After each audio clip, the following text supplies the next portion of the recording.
Yes, നമ്മൾ കഴിഞ്ഞ ദിവസം കണ്ടൊരു കാര്യമാണ്. അതായത് സാധാരണയായിട്ട് മിഗാൽ സ്റ്റാർ അങ്ങനെ ഗ്രൗണ്ടിനകത്ത് തന്നെ ഒരു മീറ്റിംഗ് വെക്കാത്തതാണ്. അതായത് പ്ലെയേഴ്സിനെ എല്ലാം വിളിച്ചുകൊണ്ട് ആ ഒരു മാച്ച് തോറ്റപ്പോൾ, അതായത് ഞങ്ങളൊരു FC ആയിട്ടുള്ള ആ ഒരു മാച്ച് തോറ്റ പ്ലെയേഴ്സിനെ എല്ലാം വെച്ചുകൊണ്ട് തന്നെ ആ ഒരു എന്താ പറയുക ഗ്രൗണ്ടിനകത്ത് തന്നെ അദ്ദേഹം ഒരു മീറ്റിംഗ് നടത്തി. അദ്ദേഹം എന്തൊക്കെയോ ദേഷ്യപ്പെട്ടവരോട് പറയുന്നുണ്ട്. അതുപോലെ തന്നെ ലൂണയെ പ്രത്യേകം നിർത്തി അദ്ദേഹം പലതും പറയുന്നുണ്ട്. സത്യം പറഞ്ഞാൽ ലൂണയെ പ്രത്യേകം നിർത്തി അദ്ദേഹത്തിനോട് ദേഷ്യപ്പെട്ടിട്ട് പ്രത്യേകിച്ചൊന്നും കാര്യമില്ല. നമുക്ക് കണ്ടാൽ തന്നെ അറിയാം ലൂണയോട് എന്തോ ദേഷ്യപ്പെട്ട് പറയുന്നതാണ് അദ്ദേഹം. അവിടെ എന്താ അങ്ങനെ ചെയ്യാൻ അതൊക്കെ ആയിരിക്കും ചോദിച്ചു. പക്ഷേ ലൂണയോടല്ല ശരിക്കും പറയണ്ടേ. ലൂണ ഭയങ്കരമായിട്ട് ഇമ്പ്രൂവ് ആയിട്ടുണ്ടെന്ന് തന്നെ പറയണം. കഴിഞ്ഞ 2 മാച്ചുകൾ ഈ ഒരു മാച്ചൊക്കെ എടുത്ത് നോക്കും, അത്യാവശ്യം അത് ഇമ്പ്രൂവ് ആയിട്ടുണ്ട്. പിന്നെ അതിൻ്റെ ക്യാപ്റ്റൻസി ഇഷ്യൂ കൊണ്ടാണോ എന്തെങ്കിലും പറയാഞ്ഞെന്ന് എനിക്കറിയില്ല.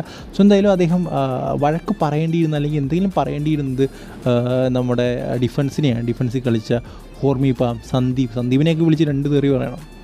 ചൊവ്വേന്നൊരു ക്രോസ് കൊടുത്തില്ല, ഉള്ള ബോളെല്ലാം മിസ്സാക്കുകയും ചെയ്യും. ഇതാണ് പുള്ളിയുടെ പരിപാടി.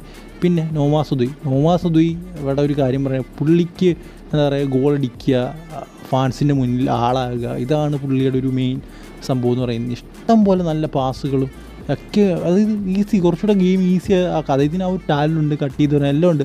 ബട്ട് കുറച്ചുകൂടി ഈസി ആയിട്ട് നമുക്ക് ഗോൾ അടിക്കാൻ പറ്റുന്ന പല സാഹചര്യമുണ്ട്. ബട്ട് നോമാസുദുയി എപ്പോഴും ഒരു ഒറ്റക്കളി അല്ലെങ്കിൽ എന്താ പറയുക, അദ്ദേഹം അങ്ങനെയാണ് കളിക്കുന്നതെന്ന് പലരും പറയും. ബട്ട് അങ്ങനെയല്ല, ഉറപ്പായിട്ടും നല്ല പാസിങ് ചെയ്യേണ്ട. അദ്ദേഹം ഒരു അസിസ്റ്റ് ചെയ്തു.